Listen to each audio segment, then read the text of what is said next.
And it's a great pleasure now to introduce Dr. Allan Chapman, who teaches history of science in the history faculty at Oxford. He is particularly interested in the history of astronomy, and he was telling me over tea just now that he started, his interest started with Patrick Moore, who many of us in England would know, who is still going strong, aged 89, with The Sky at Night, who stay up very, very late. So that's great. And he's given the Royal Society's triennial Wilkins Lecture on Edmund Halley, the discoverer of Halley's Comet, of course. And he's very interested also in the interaction between science and religion and the historical aspects of that. And he's got a new book coming out with Lion called Slaying the Dragon. That's coming out shortly. Just missed it in time for this, I'm afraid. But never mind, we'll get it. Thank you very much indeed. Well, good afternoon, ladies and gentlemen. It's always a delight to come back to Faraday and to be with my friends here and with the bodies of students that come here. I am, of course, increasingly interested in the relationship between science and faith. I think it's an ancient one historically, and I myself, as a practicing Christian, am very much concerned with where the new atheism is arguing and how appallingly they mangle history. But that is another story. What I'm going to be talking about today is the history of reductionism. Why do we have a reductionist strain in modern atheism, and for that matter in modern science? Because I think there is a definite connection. But the idea of reductionism as anti-religious, I think, is relatively modern. The idea of reductive thinking is very old, and particularly because in the Western, the Greek inheritance tradition. But what I want to try to explore today is partly what those strands are that come into reductionism, and why, especially in recent times, at the very most the last 300, and especially in the last 100 years, reductionism and attack on religious belief have often been intimately bound together. I think also one sees differences as styles of thinking in, let's say, Chinese and Indian culture, where there is an essentially more holistic view of nature, as opposed to an analytic, what you might call take it to bits view of nature. Yes, of course, this is not universal throughout the Western tradition, but it played a major part in Western science. And I think and I say this as a speculation, I stand to be corrected, I'm not laying down the law here, but I suggest that one influential component was the inheritance of the Greek tradition. I see the Greeks as pivotal in the development of science as we have them today. I see them as the first peoples not to invent mathematics. The Babylonians had mathematics, the ancient Indians had mathematics. But mathematics as a philosophical study, to explore things other than calculation of useful things such as how to divide up the land, or how to do accounts, or measure the movements of the stars. What I think you have in the Greek tradition is a philosophical fascination with abstract ideas. What is a triangle? Why do you always have 180 degrees on the inside of a triangle? What is the law of Pythagoras? And so on and so on. Things which themselves have practical applications, but where the driving interest at first was not practice. It was philosophical exploration. And with it suggesting an idea I've mentioned, of course, here before, the idea of what the Greeks came to call the logos.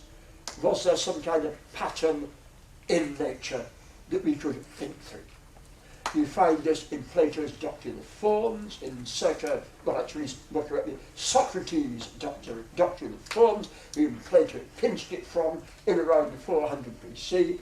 You find it too in the analytic ideas of Aristotle, and very importantly in Aristotle as well, who was not a mathematician, the idea of logic. The fact that you can have exact analytic sequences for taking something to bits and putting it back together. The prior and posterior analytics are about this. It's how to dissect abstract ideas. And that, I think, begins, for want of a better starting point, is where you may say reductive thinking comes from. It's not still a whole, it's not still a unity. It's how can we take the unity to bits? How can we understand the bits of the unity and then think back from them to how the whole fits together? I think it's that tradition in Greek thinking which is of colossal importance.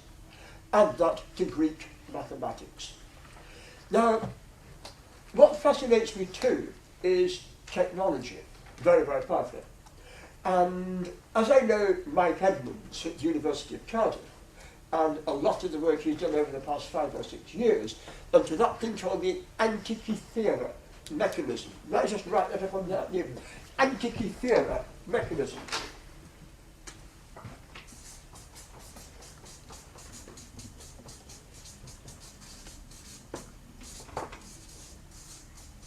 The Antikythera mechanism, or Antikythera device, of circa 80 BC, and we date it from the organic remains in a ship in which it had sunk, off the island of Antikythera at the very bottom of the Peloponnese, is, to look at it, a lump of green gunge about the size of a biscuit tin in the Athens Museum.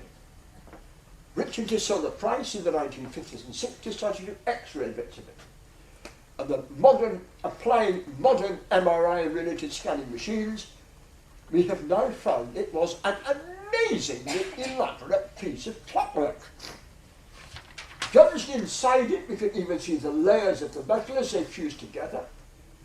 And we even have found Greek inscriptions, not only mathematical data, but even poems engraved into it, which of course modern scans have made out. It's a planetary calculating machine.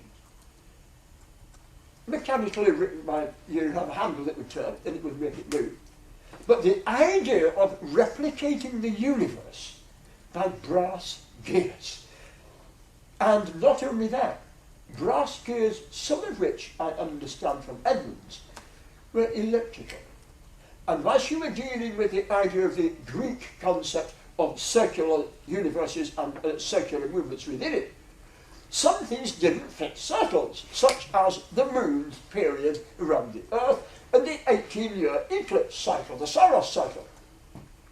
There were things found inside the machine which could somehow override and use these for eclipse predictions on things like 254-day cycles and things like that. Now, we're talking of a machine made before 80 BC circa that could do these things. It clearly was not a one-off. If you found a Rolls Royce in an archaeological dig in 2,000 years' time, nobody would say that that is a total one-off. All complex devices have to have origins, both intellectually, craft-wise, and so on. And we do know in some classical writers, such as Seneca and one or two others, mentioning devices being made of brass with wheels and so on. And it poses the question, how far back were the Greeks taking these things? But the obvious fact is that certainly by 80 BC, they were producing mature pieces of metal that could replicate constant and beautiful theoretical motions of the heavens, tie a machine to fit the natural periods of the sky, override certain things to take care of anomalies of motion. In other words, they have reduced the heavens to gears.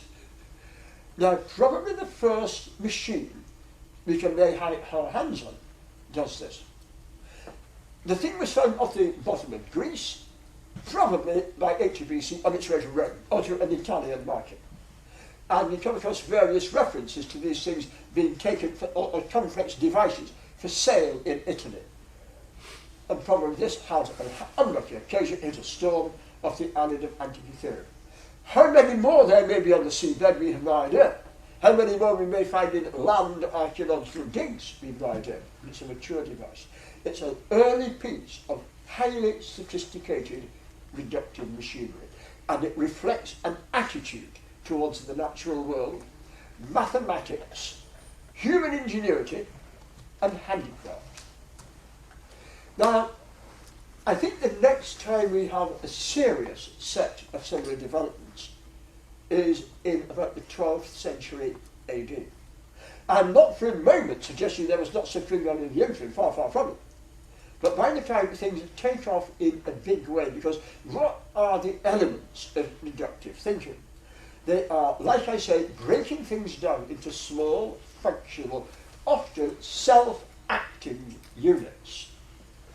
And I think one of the two great cardinal devices of Western civilization are both of them about the same vintage, both circa 1200, 1250.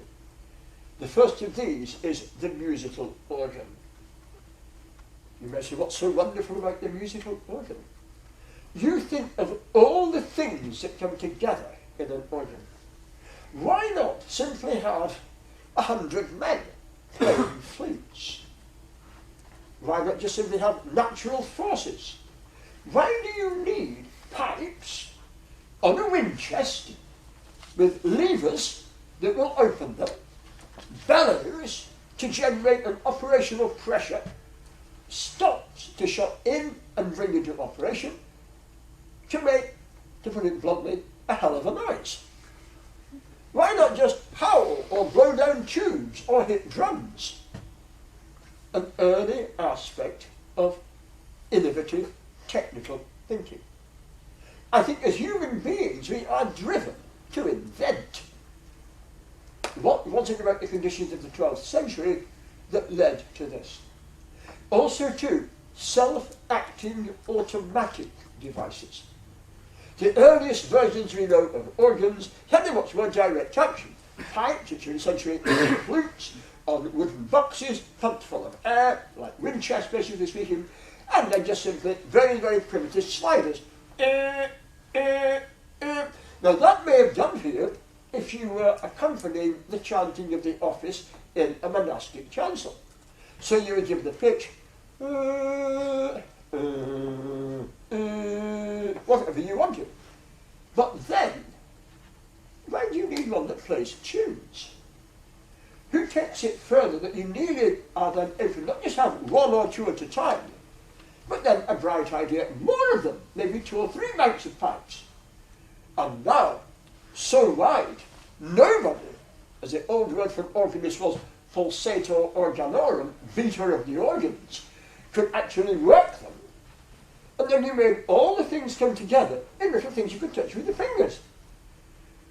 You had mechanisms of levers, springs, and self-acting devices. And about 2 years ago, I was giving a lecture in Oxford on the organ, because I love the organ, to a group of school children. They were about 12 or 13 years old. And I suggested that the organ, with the use of keys and automatic function, press a key here, a pipe opens 20 feet away, that this is an early usage of a servo mechanism, a self-act. You stop it and it shuts itself off. And one bright little boy in that audience said to me, put his hand up and says, "Sir, is that from Latin for slave, servus?" Well, well, what a bright little chap there. Servo mechanism from servus, slave mechanism that does it automatically for you. I think therefore that the organ is one of these devices which is not in itself, you may say, reductive, but it is reductive in a way. It means you don't need 100 men doing something one man can do it, than a completely unskilled man just pumping the bellows. That's one device which I think is so very important. And like I say, it goes utterly beyond what you need. If you are praying and worshipping, following the rule of St. Benedict from the 5th century, you don't need an organ. You need somebody perhaps with a pipe, or perhaps, as you get it in the books of Kings and Chronicles in the Old Testament, a man with a lyre or a flute, or Asaph, the head of the musicians, who would try to twang the string so all the priests would sing with it. You only need that. You don't need a sort of an ancestor of the Wurlitzer. Why do we invent these devices? So that's one question. What drives this in our culture? The devices which are themselves quite unnecessary and go over the top to what you need. The other one too, I'd say, is the mechanical clock. That too is, I think we can see more of a use for it in England or northern France or Scandinavia than you can perhaps in Italy. After all, the Alps more or less separate Europe off from the sunny to the dark, the damp and the cold. And if you are trying to do your monastic office in Sarum or Durham or Copenhagen or somewhere like that, and it's December, well, you probably haven't seen the sun for several days. It's probably bucketing it down outside. How do you know when to celebrate Matins, Lauds, Tierce, Vespers, and so on? Well, you can do it simply, dead easy. This is what, of course, the early Benedictines had used. You had Brother Simon with a candle with some notches in it, and when the notch got to, the flame got to a certain point, he rang the bell. That meant you came into the church and then celebrated. That's all you needed, even in the cold, wet and damp of Northern Europe. Why did we therefore invent the clock? The clock rings the bell for you. Simon is no longer needed. The machine tells you the time. Now this really comes about in the, I would say, the 1210s, 20s, the earliest that we can pin down. The idea of a machine where a falling weight would tell you the time. Now the falling weight within itself do nothing. It would just come bang and crash at the bottom of the tower. Vignard de Honnecourt, a French engineer and draftsman and keeper of records of the 1140s and 50s, drives a very primitive clock where he shows a weight down the tower, but with a sort of primitive skin brake on it to sort of make it skin fast. Clearly it would not work for long. Once it had worn a bit, it wouldn't skin at all, it would just crash down. But then, somewhere around about 1220, you have the idea that you can use gears, which have been in use in Europe certainly since Roman and Greek times, as the Antikythera mechanism suggests, but then some sort of rocking mechanism. Push, recoil back. Push, recoil back. The earliest clock escapement. Call it the verge and folio device. You will have the weight of the gear train naturally trying to turn all the wheels and make them spin like mad as it hits the bottom of the tower. But then you have a pair of what are called pallets or teeth in opposite directions that let one wheel move a bit, stop, move a bit, stop, move a bit, stop. And what's happening, one kick sends it in one direction, at the same time as it's bringing another kick in. So the wheels now rotate in little, tiny jerks. In other words, it sustains its own power. You are replicating something like the human heart. You are making a machine here, which will, when you've done all the adjusting, will then ring you the bells for the next 24 hours, because you then could go a little bit further and you'd have some device, a tricking device on a bell, which will bang when it gets to a certain point in the gears. And if you want to see one of these in action, the best place is Salisbury Cathedral. There is a superb clock, 1386 in Salisbury Cathedral, and you see it working, you see how it connects, you can see how the escapement relates to the ringing train, and even by 1386 it was by no means new. It was a sophisticated piece of machinery by that stage. So now you've gone to the rather luxurious extreme of making something the size of a small garden shed, which of course the Salisbury clock is, with mechanisms within it falling weight that would once, of course, have gone down the tower, but they now brought it into the north aisle of the church so everybody can see it, with the ropes they do in the big loop, and that tells you the time. But then you don't leave it there, do you? You make them do tricks. You don't then just want the clock to tell you the time, bang, right, it's Vespers now, gentlemen, but rather it will give you how many bangs you've got. This starts to produce a bit of a problem, because of course the canonical hours of the church are based on 12 hours a day and 12 hours a night, and so they change throughout the seasons. But clocks don't do that. So you then have to hit a problem. How do you interconnect between the perfect motions of the clock and the canonical hours based upon sunrise and sunset? You're actually trying to reduce the universe to how you can use it for ceremonial. You now have the right number of bones going for the days.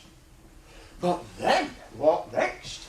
We don't want our monastic clock to just bang away the hours.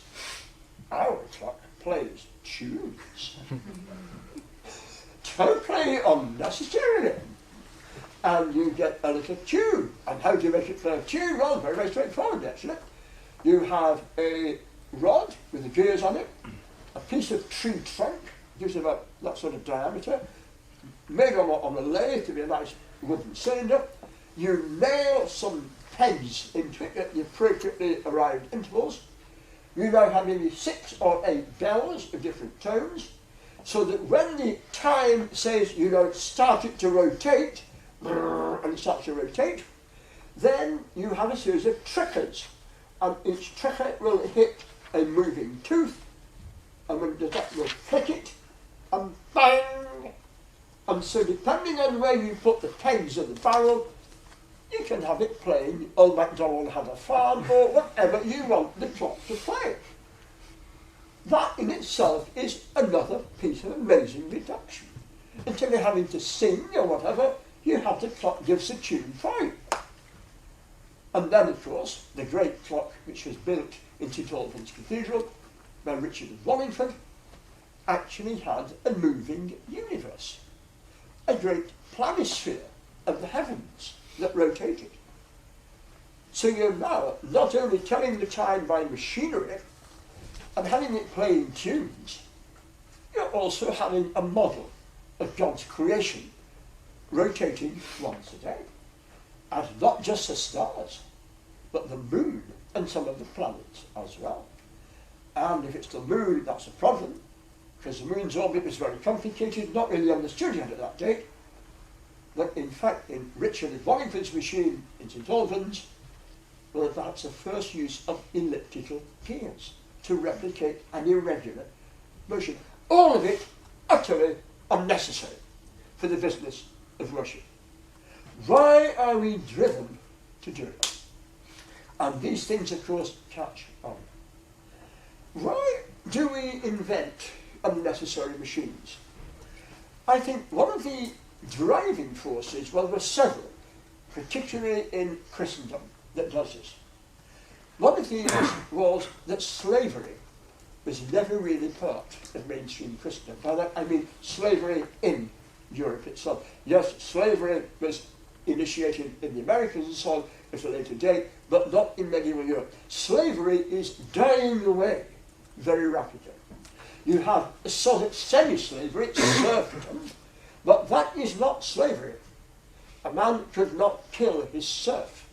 His serf was a fellow Christian. He might beat him, he might do all sorts of things with him, yes, but he couldn't actually destroy him. As a result of this, I would suggest that as life actually is given a high price, you need labour-saving devices.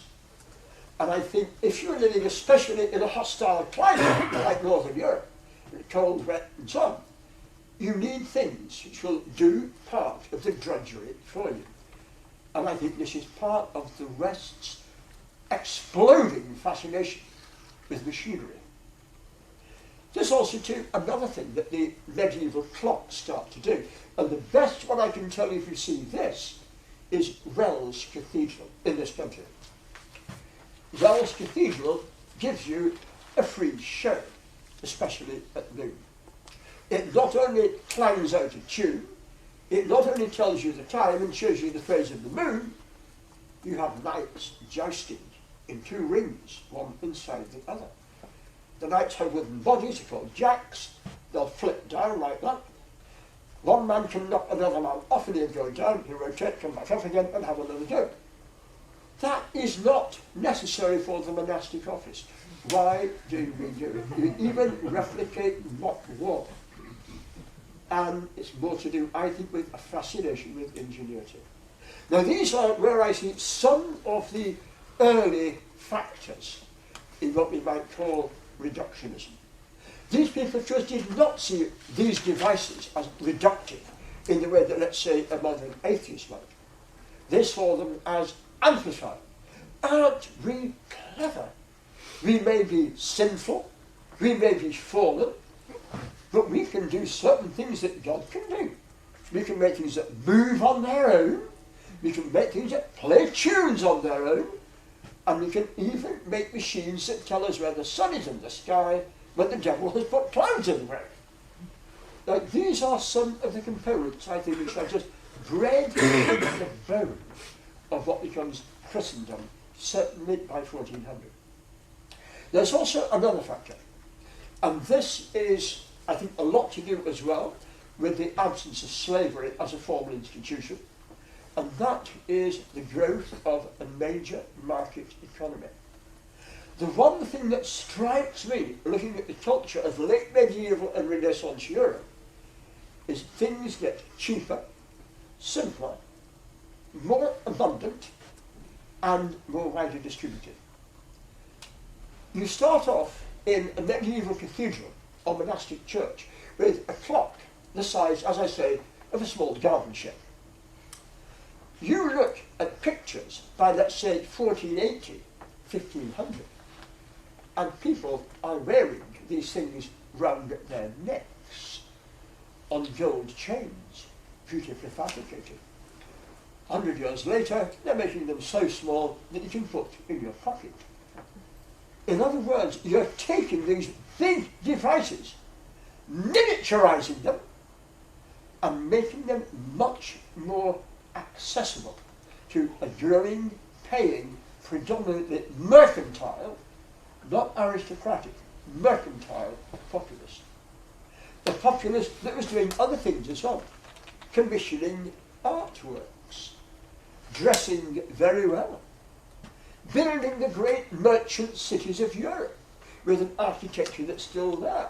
Florence, Hamburg, parts of London, certainly York, Norwich, Lincoln, grand houses for people who were not nobility, but were making their money, sending their sons to school to learn their Latin, and a prosperous society, in turn generating bigger market demand for further novelties.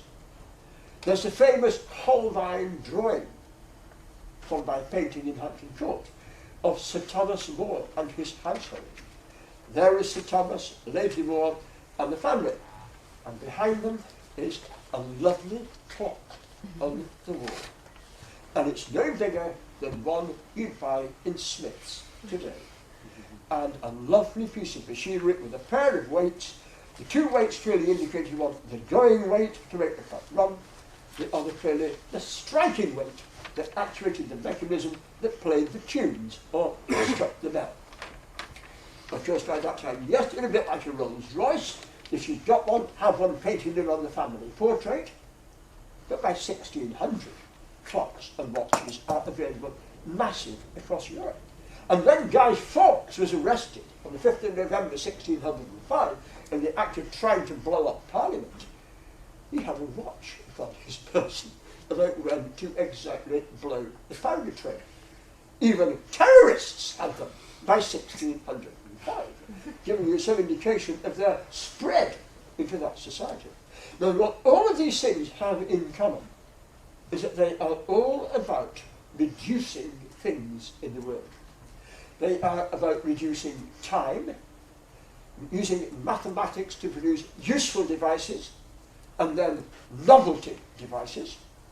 Then also too about the growth of art, the idea of taking something in nature, such as the sky, or even a scene, and taking that and putting it into 2 dimensions.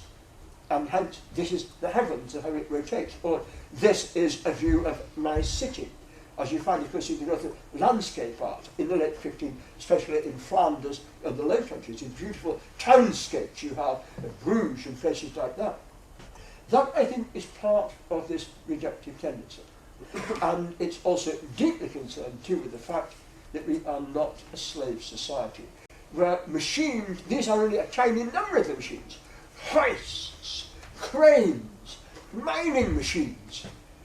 You look at something like George Agricola's De Re Metallica, 1556, the first great treatise on the German mining industry, and it's a feast of machinery for mining, pulverizing the minerals, melting the metals, all using machinery, which in some cultures would just have been done by gangs of slaves pounding away and dying on the job. But in the rest, you have machinery to do it for you, and this growth and drive in machinery.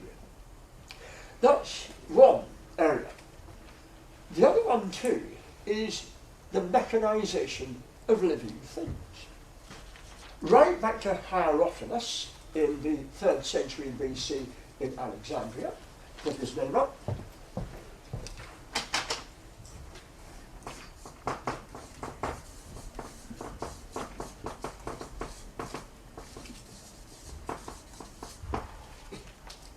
You have the idea that if you want to understand how living things become ill, Hierophilus, well, you don't just look at them from some kind of semi-magic point of view, such as have an incantation or a spell. Already they were heir to that time of Hippocrates.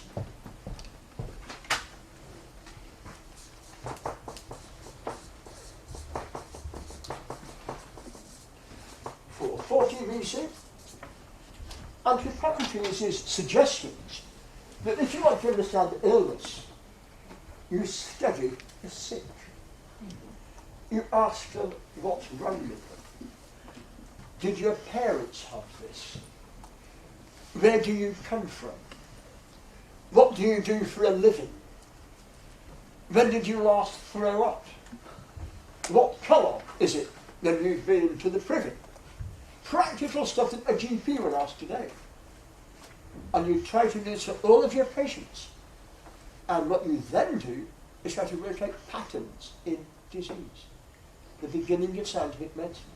In other words, disease is not a mystic, occult process, it's some kind of organic malfunction, which with the very, very limited techniques of 400 BC, you try at least by simple visual systems to classify. Then by Hierophilus, take it further, cut things up, dissection, animal, human,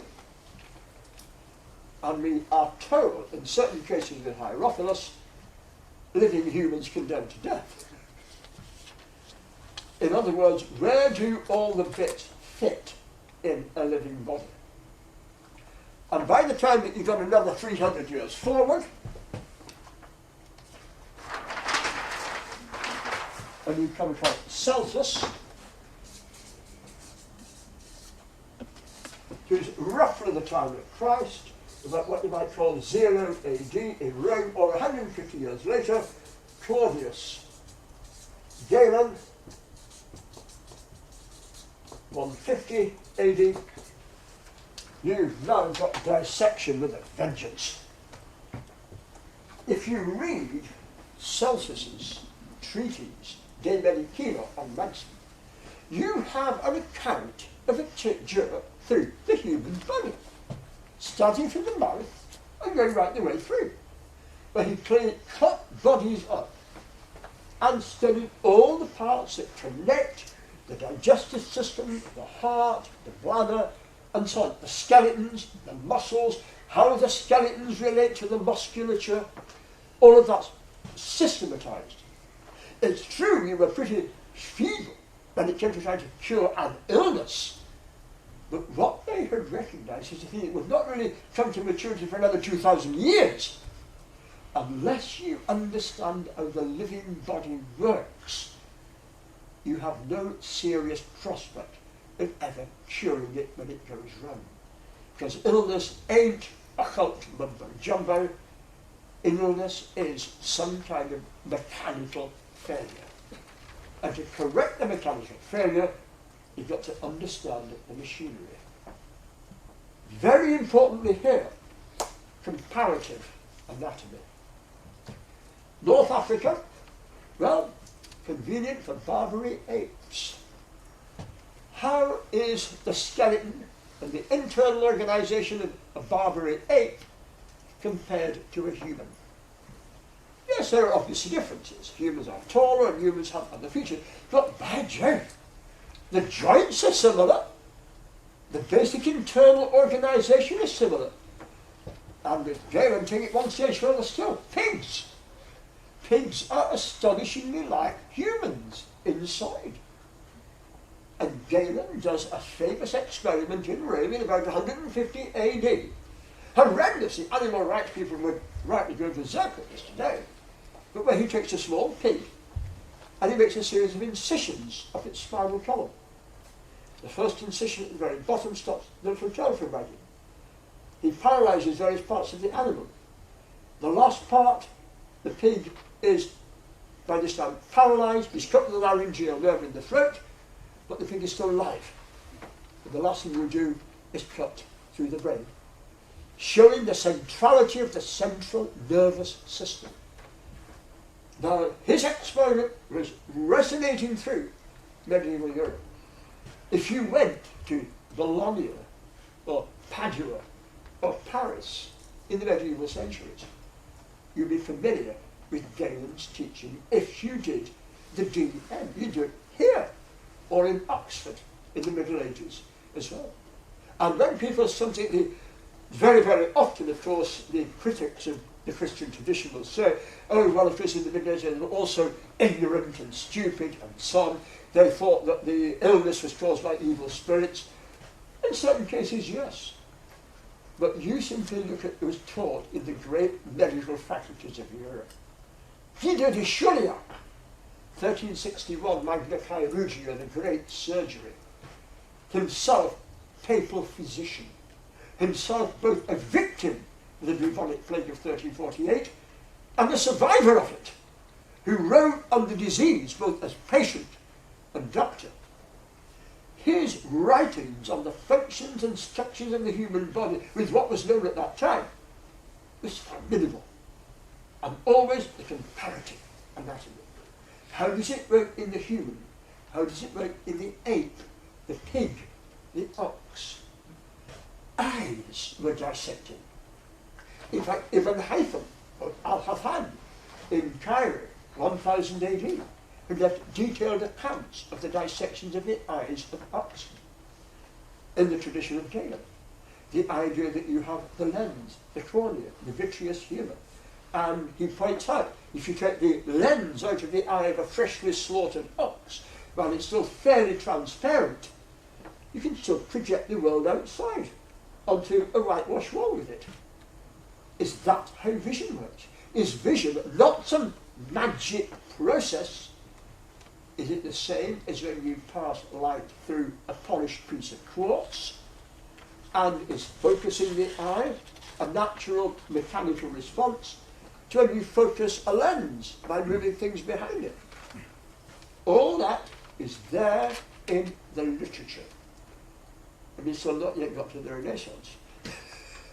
Now, I hope you brought this over to you how very, very mechanistic this thinking, and especially Greek-related thinking, was. Then get to that, as it were, holy of holies itself, the brain. What did the brain do? Well, again, the classical and medieval writers had more or less described it in gross detail. By gross, I mean the general external appearance, or take a few sections through it. But really, by the Middle Ages, you already have a mechanistic theory of thought. It was believed that the lateral ventricles of the brain held fluids, and they do. They call them, in accordance with the physiology of Galen, the animal spirits. Not meaning that animals have them, what animals have as well, yeah? But anima from the Greek word, anima, life, living spirits, the things that give you life. They developed a theory of the brain that was rather like a reservoir. And they traced various pipes which go from the lateral ventricles. They misunderstood, they had no knowledge of things such as how the lymph system worked. And they did know some of the facial nerves, but they had the idea that there was a connection from what went on up here to the muscles and the nerves, the limbs, and so on. And as a result, therefore, it was believed that the fluids moved between the chambers, and they created vision and sensation, the first one. Then the other one was automatic response. Somebody throws a stone at you, you duck, it comes in and the information is processed here. You think, what do I do now? Duck. Then the last one he expected was memoria, memory. I see a man over there with a stone in your throat. The last time that happened, it almost hit me. I'll duck now. You see something, you respond to it, and you remember for the future. Amazingly mechanical in its thinking. In the same way that the clock always strikes 12 when the fingers point to the top, and in the same way that the lights at Wells Cathedral always predictably fall off when the other light shoots past them. Now this is where this thinking goes into medicine. By the time of the 17th century, the 16th and 17th, and this is still medieval so far, the great Andreas Vesalius, the Belgian anatomist, who spent most of his working career at Padua, he has a statement in De Fabrica Humani Corporis on the structure of the human body, 1543, which is amazing. The skeleton is to the body as tent poles are to a tent. They hold it up. And in the same way that the skeleton, a tent will have guy ropes and sheets of cloth that it relates to, so the body has muscles that relate to the bones, and the broader fabric of the body is held on, just like the fabric of a tent to a pillow. It also says other things as well. The joints. Why are there so many different kinds of joints in the body? Why do you have, let's say, knee joints, which are rather like hinges, and have plenty of movement that way, but won't move that way? Why do you have hip joints and elbow joints, which are ball and socket, which will move in different ways? How are the ribs jointed onto the spine and onto it? Why are there so many pieces of machinery in the human skeleton? And although they knew nothing of rubberized elastic at this period, why are there these muscles that are capable of pulling against each other in an elastic fashion? What is muscle? Why is it very springy in life and goes rigid and limp in death? All of this is there. And then Thomas Willis in Christchurch, in Oxford, in 1664, publishes a book which transforms and vastly changes our understanding of the brain. It was called De Cerebri Anatomiae, and the anatomy of the brain. He performed a series of detailed dissections on human brains. He comes to this study, he says, in a rather odd way. He had lost his first wife. And he said, I consoled myself by the opening of heads, which perhaps is an odd sort of post-bereavement approach to take, but I consoled myself by the opening of heads. He was a compulsive dissector. And he takes the study of the brain from, I would say that it would go before you have Sir Charles Bell or Magendie in the early part of the 19th century. He took it as far as you could take it with the 19th century research techniques. He starts by looking at the brain. He describes its internal structure, its whitey, pinky, grey areas, the chambers. He does something that no one has ever done before.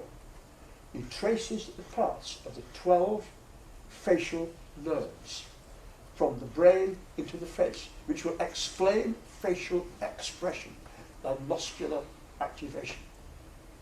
He also, too, at the very beginning of the study of the lymphatic system of the body, asks what is it that conveys fluids around different parts of the body. And then he describes a case he had worked on and which he'd clearly known the man in life.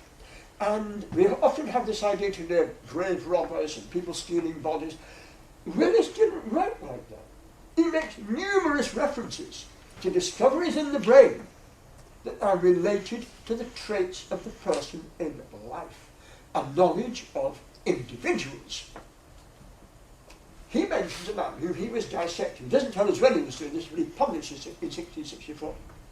And the man's right carotid artery had become completely stenosed or blocked. Massive thrombosis of long standing. It was completely shrunk and shriveled and solid.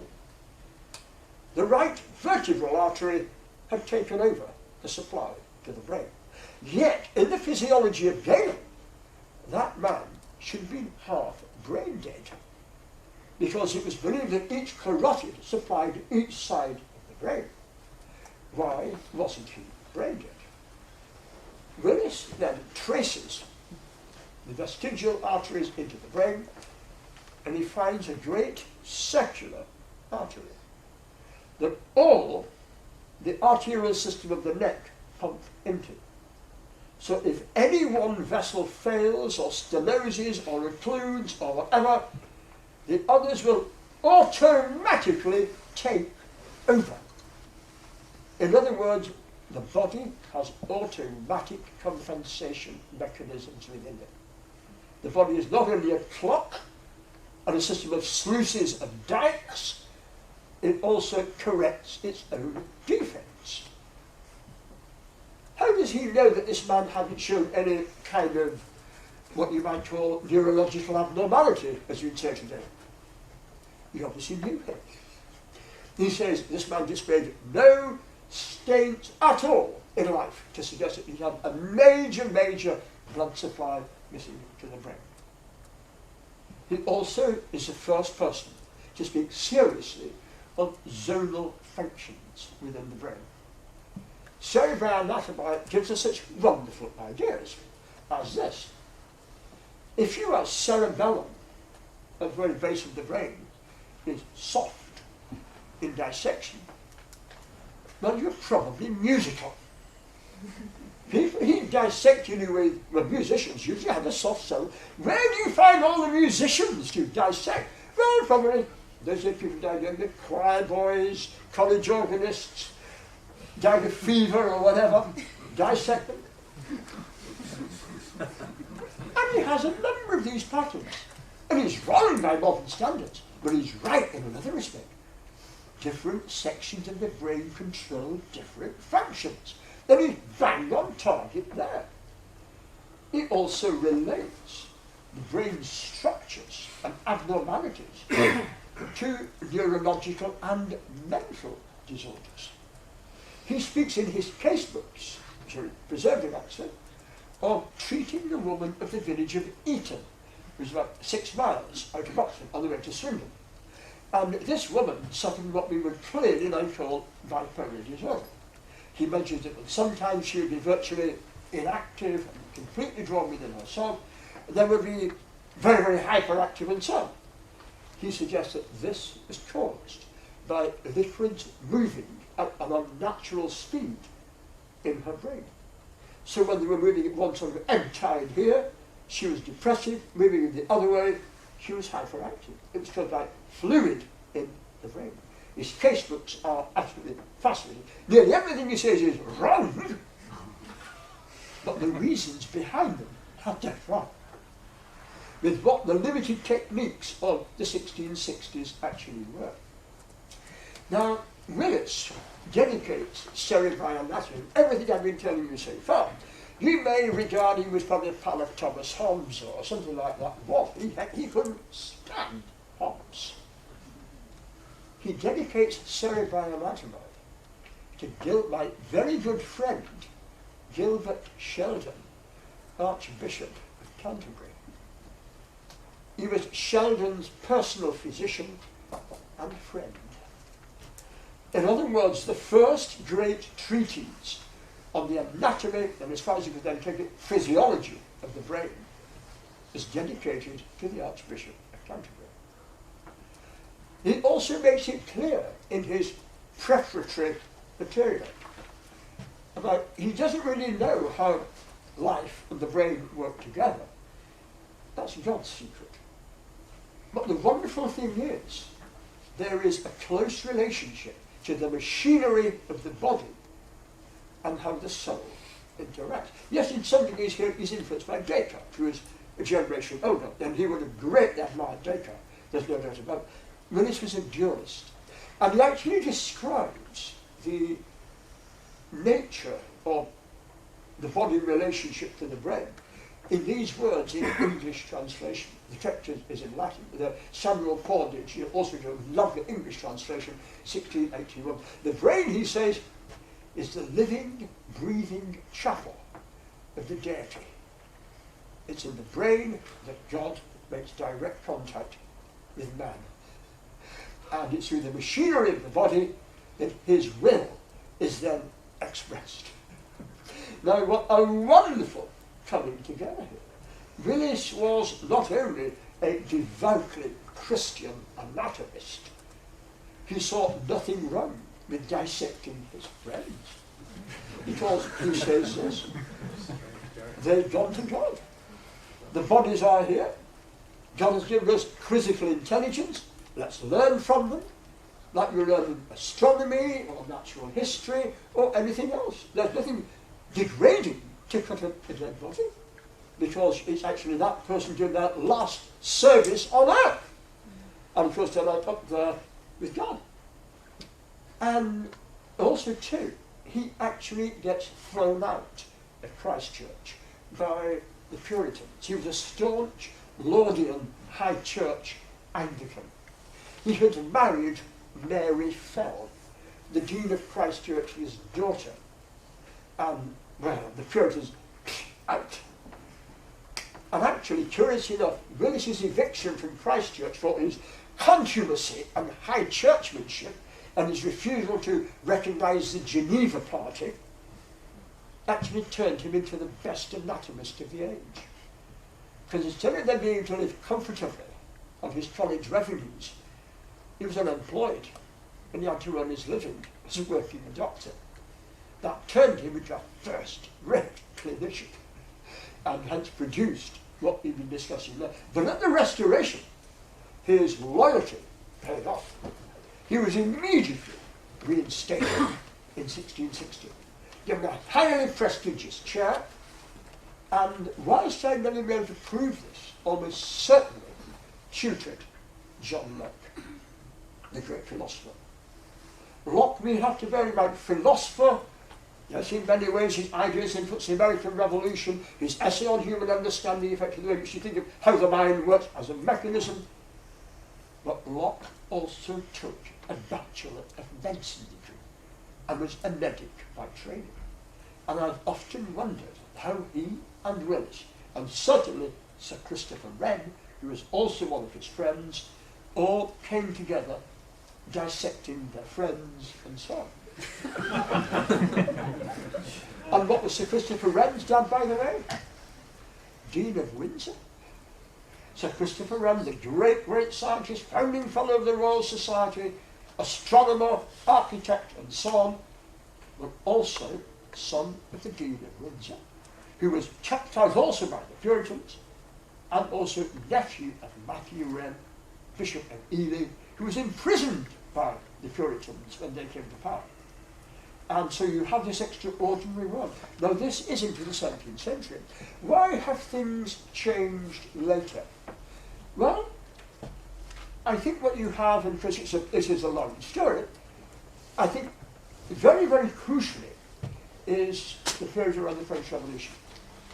You have a tremendous movement here. You have a powerful anti-Christian culture emerges.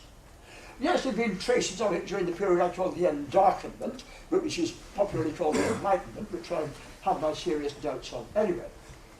But I think it's what really starts to happen, and especially with the rise of positivism and the ancestry of modern atheism, scientism.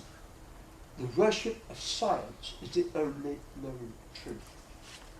Now, I think one of the remarkable things is, in the 19th century, in the 20th, and into today, is the difference between those people who feel that science is a glorious explainer of nature and an edifier and all the rest of it, and also too shows us the greater glory of God. And those who would say, on the other hand, no, science is all there is. Now, you don't need me to tell you, as I'm sure you know for yourselves, and you've heard on this course over the course of this last week, numerous scholars, scientists, and so on, who will end this and say, well, my science and my faith are not in any kind of conflict. Fair enough. Others you will find who will say simply, if experiments work, that's all there must be. It makes me ask, what is it that makes some people capable of, or incapable of accepting transcendence? Why do some people accept transcendence with ease, and others simply find it as a stumbling block? I don't know. But there is no simple rule. All I can say is I'd say a little bit about my own case. Because if you put down all the features that have moulded in some way my own intellectual development, I should have been Richard Dawkins's best chum. First of all, I'm a state school boy from a council estate in Salford. I fell in love with science as I can't remember at what age. I was always fascinated by machines, devices, reductive things, making things, and so on. Yet, curiously enough, I didn't go that way. Yes, I had all of these things. But I always enjoyed Bible stories. I always enjoyed talk of ghosts, holy and otherwise. I was always fascinated by, as it were, stories of the human past. Likewise too, I was also a number of things I shouldn't have been. A natural conservative, a monarchist, an absolute detester of red radicals, whom I knew all over the place when I was younger. That I cut my teeth arguing against Marxists at school. Yet I have no problem at all with transcendence, and I never have. And I just wonder, what is it in each of us, no matter what our backgrounds, or what you might call our intellectual architecture, your inclination, you believe this or that or whatever, but what is it that makes it easy for some to accept transcendence and find no problem between this wonderful world of reductive mechanism and God's transcendence and salvation, and those who just simply say, sorry, I can't go any further? I have no explanation for that, but I think as people are interested in science and faith, we should actually take it on board as a problem. Thank you.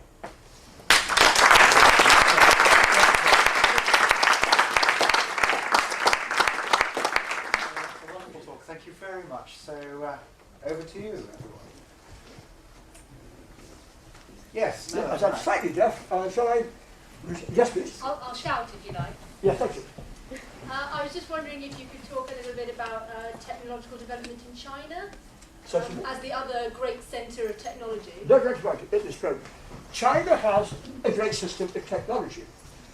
The most spectacular in this period, 1080, is the Sushun clock, which was the size of a small house, with a globe, as far as you can tell, about 6 feet in diameter, painted in the sky, that rotated, driven by water. It was driven by droplets that tried to regulate the flow, and it also had a few little figures that moved, so returned. Also too, the Chinese, as I think very, very influential on Chinese culture, is that they're living in easily flooded areas, the Yangtze especially river, so they developed right from the word go flood control systems, dikes and whatever. And they invent especially numerous hydraulic machines. Yet all of this is imperial public work. It's all essentially driven by the state, by the emperors and by his leading mandarins, and there is a social system in China which is very, very finely graded. There was never any time when whoever the ditch digger might have been, when they said, oh, I've just been down to the shop and I've bought my own little water clock here, let's see how it works. You did have in the West by the 17th century labourers buying clocks to put them in their houses.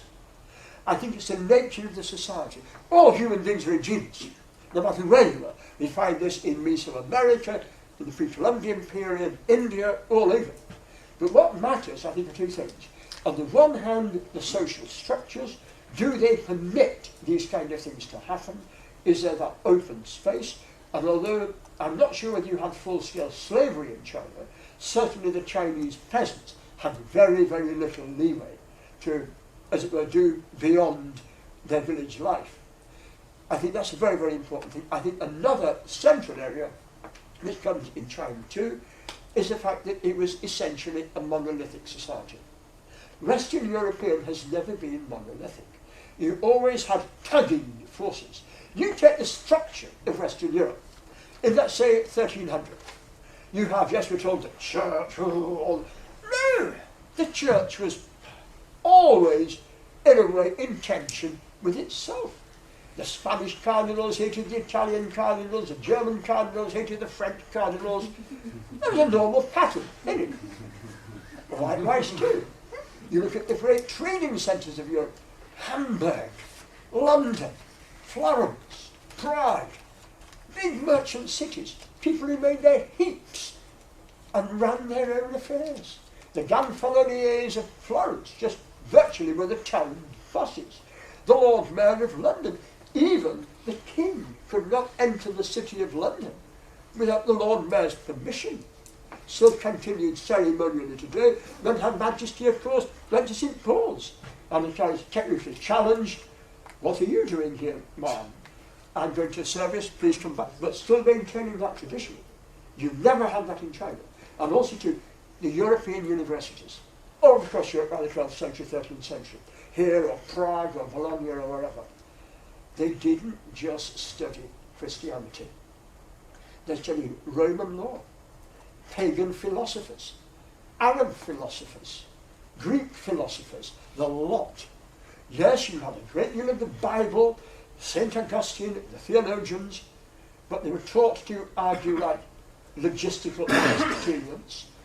That whole diversity is there in the West. It was not there in China. Thank you. Yes, we don't you think that this obsession with reductionism and a corporeal sense of what mankind is all about reduces mankind's ability to be more spiritually minded? And it can certainly do that. There is no doubt about it. That, I think, is a tension in Western society. It has been there certainly since the early days of Christendom. You find that even in St. Paul's letters, and in particular the lost letter, the Laodiceans. We're told that he condemns the Laodiceans. You're not quite sure what for, but in some of the letters it's like people who claim to be spiritually Christians but are not behaving so. So we have that right from the earliest days of Christendom, back from the 40s of AD. I think that is part of a creative tension. I think, on the other hand, though, the way in which the West has developed, it's part of our baggage. In our own day and age, what is happening, we are allowing despiritualizing agencies to actually have an ascendancy. I think one thing we have to do, and one thing which my book Slaying the Dragons is about, is actually challenging those who will despiritualize us. Because we are, yes, spiritual beings. And as Thomas Willis very clearly makes out, we have bodies which are machines, but we have souls which are immortal and relate to our Creator. So I do think that is a problem in Western society. But on the other hand, it's been there right from the maybe not from Jesus himself, but certainly from the early church. When the early church hit the Greco-Roman world, Greco-Roman styles of thinking, and we still, I think, have to factor that in. But this is what I mean in my book title, slaying the dragon. We have to slay these dragons, which so often like to tell us that we are not spiritual at all. We have to remind them that we are. Thank you. Thank you. Yes. So it'd be so fascinating to hear your opinion on the new paradigm of social technology, and that we social Yes, technology, social media, social networking. Yes. We seem to have reduced our need as social creatures into technological form. It's sort of the cutting edge in my mind. This paradigm you so beautifully laid out. I entirely agree. I mean, the latest version of this, which I didn't have time to discuss, is the digital revolution. You have your virtual friends. Now, I know a lady in Manchester, she's part of the parish, my native parish, which I visit once a month, and she's locked into her computer. She knows none of her friends. They're all there. And it's causing serious trouble with her husband. It's causing marriage breakdown. And that is the next thing that really is a danger. And it's had parallels in the past, such as printed books. People, I can't get his nose out of that latest book he's just bought. You know, you have that. Think of Chaucer, the wife of Bath's Tale, before printing, 1381. One of her 7 husbands, I used to get sick of him, she says, effectively. He was reading all the time, he was only reading books. So that's an earlier form of what might call social network, even in the late 14th century. I think it is a problem, we have to get through that. But what it also possesses has an immense potential. It has a capacity to get through to people anywhere on the face of the earth, infinitely. And I think we have to factor that on board. And as a Christian, I see that it has immense evangelical potential, especially for people who simply you can't see, or they can't travel, or whatever. And in a way, a sort of electronic version of St. Paul's letters, something rather like that. But it is a problem. It's part of what the gentleman mentioned too about spiritualization. We haven't got to let it suck us into an entirely reductionist vortex. We don't have to go that way. But there are forces out there that would like to drag us that way. Now, when you had printing invented, that wasn't a problem. You didn't have massive anti-Christian forces in that society. But we do today, and we have to factor them in, yes. That's an irony. If we were not having slaves, but using these things as tools instead, and now we're becoming slaves to them. It's sort of we are slaves to them. But in a way, we've always been slaves to things, you see. Yeah. We've always been slaves that makes life easier. Yeah. The fact you can say, when you invented, in the 17th century, the oven that was self-regulating in temperature, because you had a sort of fan in the chimney breast, and the hotter the fire, the faster it rotated, the quicker the meat rotated. Oh well, I put the pig on the spit in the oven, I can go and have a rest now. I don't need to keep an eye on it, do I? So you have got this slaves to all sorts of devices. But yes, now you have an overkill. David, yes, please. Thanks very much for your lecture. As I've told you before, I could listen to you indefinitely. But my question is, do you detect any trend over the time period and among the people that you just told us about, that as science or medicine explains more, God explains less? That is one interpretation you can have, but what you find in the mainstream of that tradition, and certainly in English natural theology, as it was from the 16th century onwards, is quite the reverse. We learn more and more about the glory of God by the sheer intricacy and beauty, not only just intricacy, but also beauty of His creation. And so you find that, let's say, in the Victorian geologists, and Darwin and so on, quite apart. Yeah, Darwin would have agreed with this. You see, the more you discover about living things, their ancestry and the fossils and all the rest of it, the bigger the picture goes. And it was bearing in mind that Darwin was not an atheist. He mentions quite clearly the creator in the origin of species. You know, God is as good a start for the thing as anybody else as far as Darwin is concerned. Not an ideological atheist. And with him, I think what we have to bear in mind is the idea that, yes, the more you discover, the more you find. I mean, let's say take modern cosmology. The fact that why, and this happens in the 1860s, with the first use of the spectroscope, where they realised that Vega, or Capella, contain the same elements as the sun, and you can have the same elements in your laboratory in Heidelberg, as Bunsen discovers. Isn't that wonderful? In other words, God has, as it were, a toolkit, and he's made the entire universe from it. That's what the spectroscope suggests you theologically. There is a unity of substances in the universe, as well, of course, as Newton had shown, the unity of physical laws. Thank you. Any more questions? Yes, Lydia.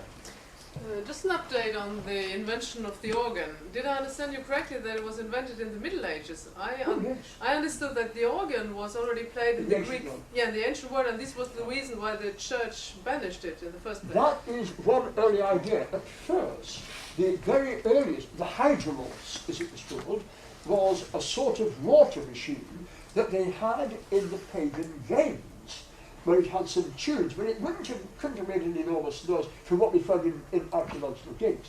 They poured water into a vessel that was supposed to then trap air and blow the air up through the pipes. It seems that from what we found, they found several, I think in Germany, where there would have been very, very primitive, like whistles, but nothing compared to what we developed in, well, let's say the Habsburg organ of about 1300, which actually there's a surviving engraving of the Habsburg organ showing men with bellows, a row of men doing that to produce all the air. So yes, right was banned initially in the very early church. We're talking here of the early Christian times, because it was associated with pagan debauchery. But then, of course, in the same way that pagan shrines become the places where you build your churches, the church sanctifies pagan things, so it came to sanctify the organ. But then, of course, it starts to absorb it into the liturgy, bigger and grander and noisier than it had ever been in the hippodrome. And I think that's another feature. You really then take it, you say, yes, this is awful, it's backing up animals eating Christians, you're doing the maturity before you eat the saints, horrible, have to ban it, yes. But then some centuries later you say, well, it's a rather ingenious device. We've now sanctified that. The place where St. Peter was beheaded has now become the greatest church in Christendom. Let's go back to the organ and make it bigger and better. And I think that's what happens. And it runs right through medieval Christian history. But the hydrolaw says that the water organ, we've still never yet worked out how they worked. All the drawings I've seen in the reconstructions would generally say they should have delivered water to the pipes and not air. But clearly they did make squeaks, and some fairly noisy ones apparently as well. But the one thing we'd love to know more into is what Roman music sounded like. They have no notation systems. Apart from the modes, the Dorian, the Phrygian, the Ionian modes, which were sort of rhythmic patterns of music, we don't know what a Roman singer or would have sounded like. It's not until you get places like the School of Chartres in the 12th century where you get the first notation of writing note and then a constant pitch. But again, the organ will give you that. Thank you. Yes. Yes, please. Was there a difference in attitude within the Christian Church, towards human dissection? I'm thinking of the Vatican compared with what was happening in the UK in Oxford, for example. So with well, a difference in the attitude towards human dissection from, let's say, Vatican people compared with the religious people in England. Oh yes, I mean, before the advent of the Church of England. Oh yes, I fully agree. The Church has never been a unified house. I mean, right from the days of Paul, with the letters to the Ephesians and the Galatians and so on, you also had to, in Rome especially, right through the Middle Ages, the tensions between Rome, which is very heavily dominated by Italian cardinals, to a lesser degree Spanish cardinals, and the English. I mean, the English, we have one Pope, Hadrian. The English didn't like the idea that we only ever gave one bite at the cherry at the papacy.